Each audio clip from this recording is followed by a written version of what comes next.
Bonjour à tous, donc le C1D approche à grands pas et je vous propose une petite vidéo pour des petits trucs et astuces à ne pas oublier lors de votre examen. Donc déjà, il faut savoir que le C1D de français, il n'y a pas besoin d'étudier. Tout ce qu'on va vous demander, ce sont des compétences et des choses que vous avez apprises au fil des 2 ans que vous venez de passer en classe. Donc pas de stress, pas commencer à étudier des trucs par cœur, il n'y a rien du tout à savoir. Enfin si, il y a plein de choses à savoir, mais à savoir faire surtout. Alors, donc le C1D commence par 2 heures qui sont consacrées à la lecture et la compréhension de texte. Dans ces 2 heures-là, il y a deux parties. Il y a le texte info et le récit de fiction. Donc en fait, ils choisissent un thème général. Donc on a déjà eu les Indiens, la guerre 14-18, les réfugiés, etc. Et ils vont raconter une histoire inventée par rapport à ça, et puis mettre toute une série d'articles et de documents sur ce thème-là. Alors, des fois, le livret commence par le récit de fiction, et quelquefois, c'est les textes à info d'abord. Moi, je vous conseille, maintenant vous faites ce que vous voulez, mais je vous conseille de commencer par le récit de fiction. Pourquoi? Parce que le récit de fiction, vous devez vraiment le lire du début à la fin pour pouvoir répondre aux questions. Tandis que le texte info, s'il ne vous reste pas beaucoup de temps, il y a toujours moyen, juste en regardant les questions, de sélectionner l'article à lire, de lire de façon écrémée, donc on n'est pas obligé de lire de A à Z tous les articles, de chercher les infos quand on a moins de temps. Donc je vous conseille de commencer par le récit de fiction. Alors, première chose, pas de panique si vous ne comprenez pas quand vous lisez. Donc, en regardant tous les C1D qu'il y a eu pour l'instant, je vois qu'il y a certaines choses qu'ils aiment bien faire. Donc, par exemple, c'est mettre un narrateur spécial. Donc, l'histoire est racontée non pas par un enfant ou un adulte, mais par un chien ou par une voiture. Donc ça, au début, ça va vous déstabiliser, mais il y a plein d'indices qui sont mis pour que vous puissiez comprendre que c'est une voiture qui raconte l'histoire. Deuxième chose qu'ils aiment bien aussi, c'est chambouler la chronologie. Donc ils ne vont pas faire, le texte, ça ne va pas être de mai 68 à septembre 69. Ils vont par exemple commencer par la fin, ou bien alors ils vont faire des flashbacks. Donc on est en train de lire, on est plus ou moins dans la période contemporaine, et puis paf, on retourne dans l'enfance du personnage. Une troisième chose aussi qu'ils aiment beaucoup faire, c'est prendre deux personnages et faire deux histoires. Et donc au début on ne comprend rien parce qu'on lit un truc qui parle de quelqu'un et puis paf, on passe à complètement autre chose. Évidemment ces personnages vont se croiser à un moment donné et on va comprendre pourquoi est-ce qu'il y a deux histoires qui s'entremêlent. Donc surtout pas de panique, s'il y a des mots de vocabulaire que vous ne comprenez pas, c'est pas grave, vous continuez votre lecture, vous allez voir qu'à un moment donné vous allez comprendre.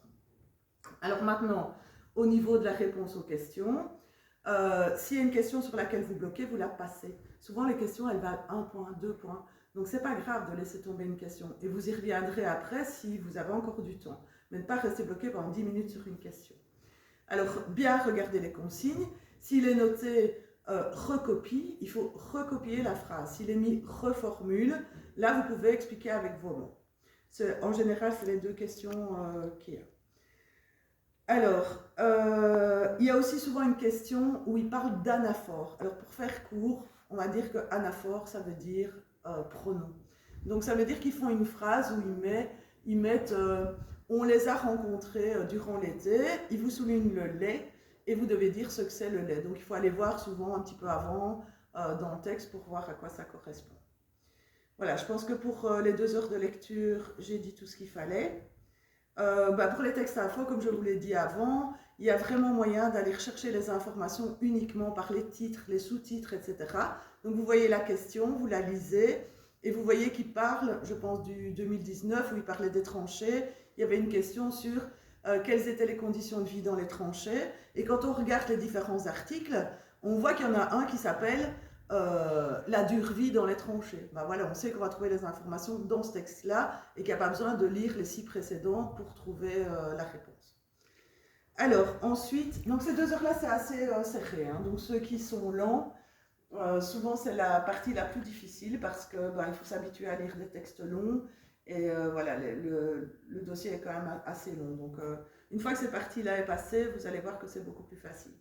Donc après, vous avez une récréation et puis vous avez l'audition. Alors, souvent, les auditions, vous les connaissez en langue, et vous ne les connaissez pas en français parce que les professeurs ne font pas souvent des exercices d'audition. Il ne faut pas s'inquiéter, c'est souvent très facile. Donc c'est là où les élèves ont plus de points, il y en a beaucoup qui ont même 100%. Alors qu'est-ce qu'ils font comme genre d'audition? C'est souvent un interview. Et par exemple, l'interview de l'auteur qui a écrit la nouvelle, ou on a eu une fois Rodrigo Benkens parce que le thème c'était, on parlait du vélo, et donc ils avaient interrogé Rodrigo Benkens. Il n'y a pas vraiment de difficulté, vous pouvez prendre des notes. Ce que je vous conseille, c'est de ne pas être déstabilisé parce qu'ils aiment bien justement vous déstabiliser en mettant une petite musique à la con, ou celui qui est interviewé a un accent abominable, ou des choses comme ça. Donc, ne soyez pas, ne commencez pas à danser sur la petite musique ou quoi, vous vous concentrez directement. À l'écoute et dans votre prise de notes, quand vous entendez qu'il y a une énumération qui dise, par exemple, les 3 causes sont, ou les 4 ingrédients étaient, souvent on va vous les demander en question. On va vous mettre à baisser, il va falloir remettre ce qu'il y avait. Alors, quand on a fini l'audition, on passe à l'écriture. Là aussi, pas de stress. C'est assez facile. Et nous, en fait, en tant que prof de français, on n'a pas les consignes très claires pour savoir ce que vous allez écrire. Mais en observant les différents CE1D, moi j'ai ma petite idée. Bon, maintenant, tout le monde n'est pas d'accord avec moi, mais je vous dis ce que je pense que vous allez avoir. Donc, si vous voulez, l'écriture, ça peut être une lettre, un mail ou un texte. Et ça peut être argumenté ou non.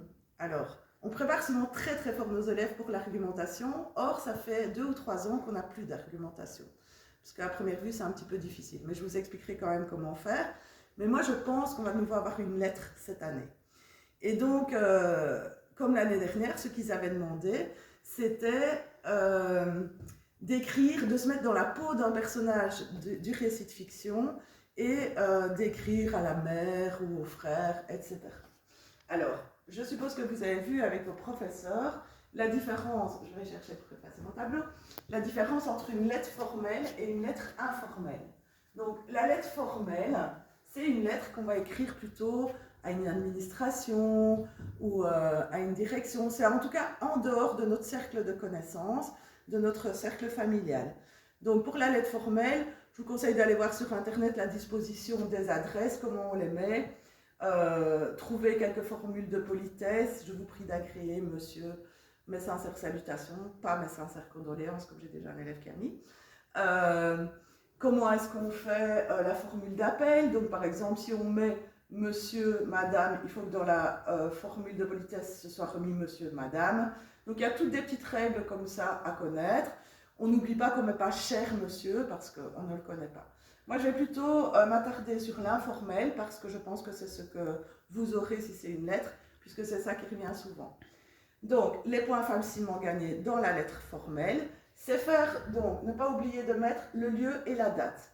Alors si c'est une lettre que vous écrivez vous dans votre classe en tant que vous-même, ben vous mettez ici nous on est à Namur, donc je mettrai Namur le 16 juin 2022, qui est la date du CA1D. Maintenant, si on vous demande de vous mettre dans la peau d'un personnage, et que ce personnage vit au moment de la guerre, comme dans le 2019, il ne faut pas mettre 2022, évidemment. On est dans la guerre 14-18, on est plus ou moins, je ne sais pas moi, au milieu, donc on va mettre, je ne sais pas moi, le 16 juin 1917.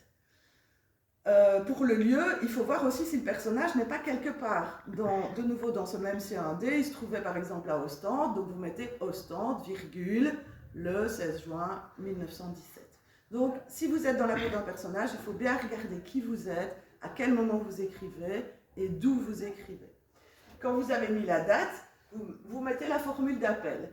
Donc, si c'est à quelqu'un de votre famille, ça vous pouvez mettre, cher Olivier, ou ma soeur chérie, ça vous pouvez mettre vraiment ce que vous voulez.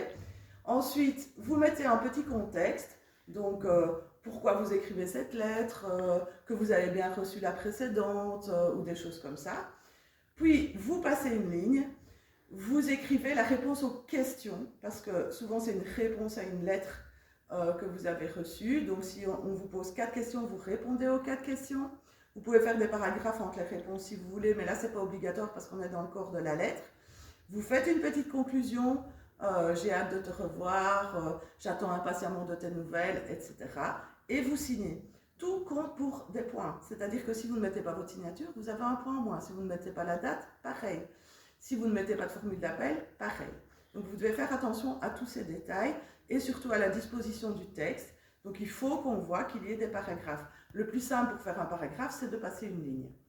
Comme ça, on voit bien, on peut faire aussi des alinéas, mais bon, pour aller au plus simple, on passe une ligne. Donc ça, c'est pour la lettre informelle, si vous avez ça, et moi je pense que ce sera ça. Maintenant, s'ils nous remettent une argumentation, on ne sait jamais, c'est autre chose. Donc dans les argumentations, vous devez aussi disposer votre texte d'une certaine façon. Imaginons que ce soit une lettre argumentée à l'auteur. On vous dit, écris une lettre à l'auteur de la nouvelle et dis si tu l'as appréciée ou pas. Là, vous remettez de nouveau le lieu, la date. Si vous avez les adresses, vous mettez l'adresse à qui vous l'expédiez, donc l'auteur. Vous pouvez inventer, passez pas votre temps à inventer des bêtises, donc vous mettez une adresse lambda. Et votre adresse. Donc, essayez de voir chez vous où vous habitez, quel code postal, parce que chaque année, il y a des élèves qui ne savent pas. Puis, vous mettez votre accroche. Donc, je vous rappelle, pas de chef, parce que là, on écrit à l'auteur, donc il ne faut pas être familier. Vous mettez votre point de vue, donc c'est-à-dire j'ai aimé, je n'ai pas aimé la nouvelle. Vous passez une ligne, parce que c'est un paragraphe. Le point de vue, c'est un paragraphe. Et ensuite, vous mettez vos arguments. Alors là, vous pouvez voir dans la grille de correction, normalement, combien d'arguments on vous demande. Souvent, ils en demandent 2, parfois 3.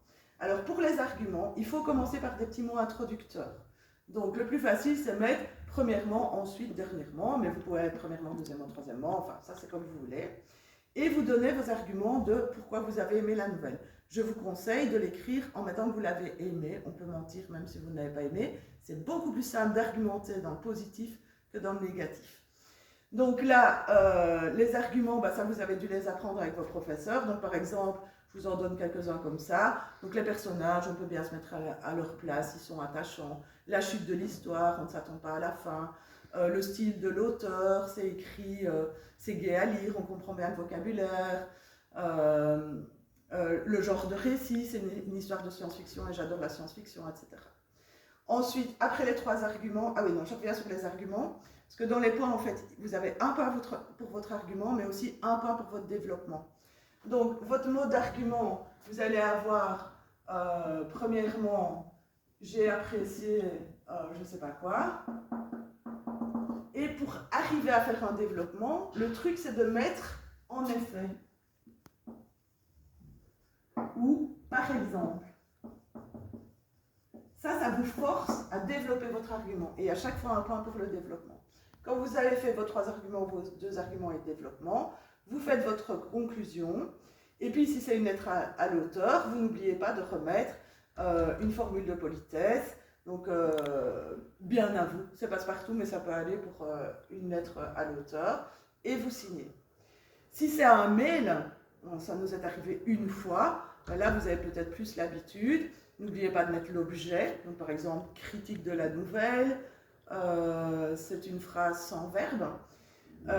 Et vous devez quand même mettre votre nom en bas. Donc, vous écrivez votre prénom ou votre prénom et votre nom de famille. Il faut quand même garder la même structure en faisant des paragraphes. Je sais que j'insiste sur les paragraphes, mais bon, c'est 3 points facilement gagnés. Alors, il y a eu aussi, donc ça c'est pour l'écriture, il y a eu aussi à un moment donné des questions au niveau de la langue. On en a eu, je dirais 5-6 fois sur les 12 ou 13 CAD, je ne sais plus combien il y en a eu, ou 11. Ça fait 3 ans, je pense, qu'il n'y a plus cet exercice-là, mais on ne sait jamais, il va peut-être revenir. Donc je préfère vous l'expliquer. Donc pour la langue, donc vous oubliez pour un instant, pour vos vacances, les phrases complexes, etc., parce qu'il n'y aura aucune question ni de conjugaison, ni d'analyse, mais ce sont des phrases à corriger. Donc ils vous écrivent une phrase, et puis ils vous mettent des croix à côté, souvent, donc par exemple ils font 2 croix, ça veut dire qu'il y a 2 fautes dans la phrase, et vous devez la recopier correctement. Alors déjà, c'est bien de trouver les fautes, mais c'est aussi bien de recopier la phrase correctement. Parce que j'ai des élèves qui trouvaient la faute, qui corrigeaient, mais qui ne mettaient pas de majuscule, ou qui ne mettaient pas de point. S'il n'y a pas de point à votre phrase, c'est 0. Ou bien qui faisaient une erreur dans un mot en le recopiant. Donc ça, c'est un peu bête. Alors, il n'y a jamais eu jusqu'à présent de faute d'orthographe d'usage.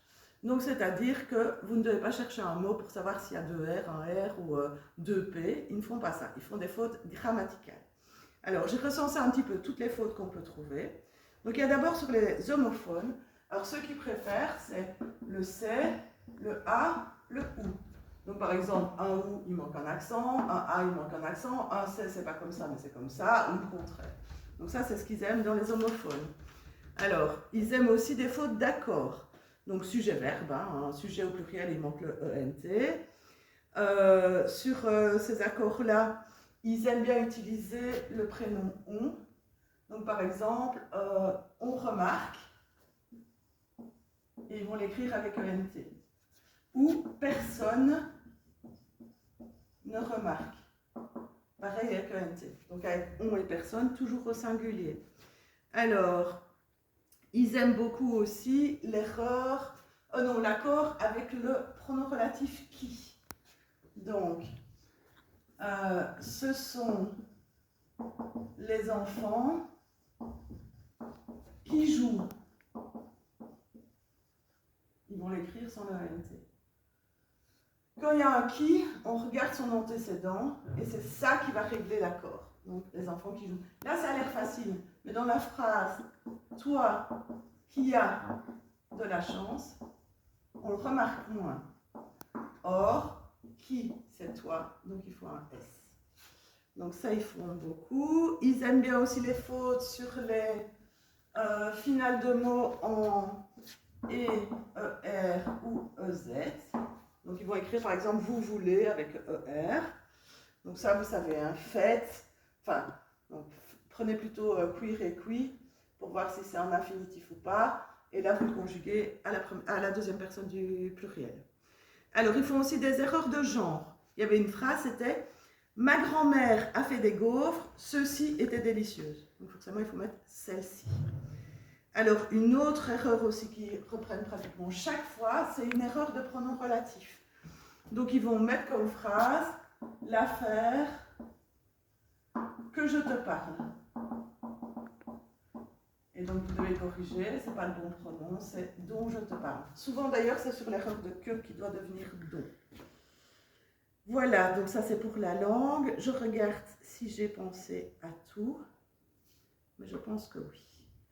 Donc, relax, le C1D français est souvent le mieux réussi dans tous les C1D. C'est la première partie qui est la plus difficile parce qu'il faut aller assez vite pour lire.